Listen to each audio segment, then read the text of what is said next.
ახლა კი ჩვენს გადაცემაში underground-ის დროა. ვინც არიცით, გეტყვით, რომ ამ რუბრიკაში სხვადასხვა ადამიანები საკუთარ ას გამოთქვამენ გარკვეულ თემებზე. უყურეთ.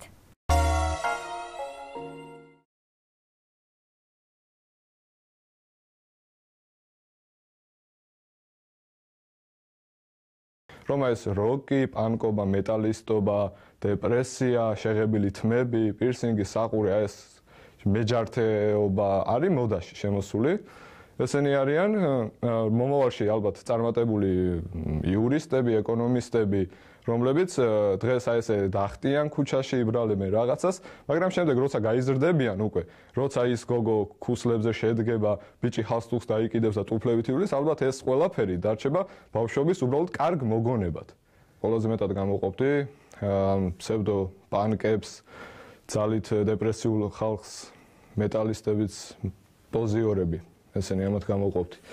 კიდევ თავის-თავში გაურკვევლები რომ არიან, აი თან ისიც არიან და თან ესენიც, აი მაგალითად გარეთ საღამოს კეტებით დახეული ჯინსით, დილით იურიდიულზე, მერე გიტარით, აი ესეთები ბევრი არიან, მაგალითად მე ვიცნობ და არ ვიცი, სადაც როგორ გადის, რაც იქ იმ კონკრეტულ შემთხვევაში მოდაში არის, აი ესენი რომ არიან ესეთი ხალხი. ძირითადად ეს არის და მასა, მასა როგორ შეიძლება დავაკონკრეტო და დავყო, მასა არის, ბანალები არიან, ბანალურები. და ამათ მიმართ მე არანაირი დამოკიდებულება არ მაქვს, უარყოფითი რა თქმა უნდა, ესეთ ხალხთან ვცდილობ არ ვიურთიერთო და თუ საშუალება მეძლევა, ხო, კიდეც ვეუნები, რომ გამოვხატავ ჩემას მათთან, რომ რატო აკეთებენ ამას. და ის რაც ჩემთვის ცხოვრება არის, მაგათთვის უბრალოდ გართობა არ შეიძლება იყოს. და რომ მაგათ-მაგივრად ხშირად მე მწხვენია. მე ვთვლი კი არა და ეს ასეა, ნამდვილად მე ვარ თავისუფალი ადამიანი, არავისტი და არაფრისტი საერთოდ. და მასას როგორ ვუყურებ, როგორ შეიძლება მასას უყურებდე და მასა რას ფიქრობ ჩვენზე მიგვითითებენ სულ რაღაცას, ისინი კანონებით ცხოვრობენ. ჩემი თავისუფლება იწყება ჩემი გულიდან, მოდის პირველ რიგში, ჩემი ტვინიდან და მთავრდება იქ, სადაც იწყება სხვისი თავისუფლება. მაგრამ ეს მასა ჩემს თავისუფლებას და საერთოდ ჩვენს თავისუფლებას, თავისუფალი ადამიანების აზრს, პატივს არ ცემს, არაფრად არ მიაჩნია მასას ჩვენი თავისუფლება.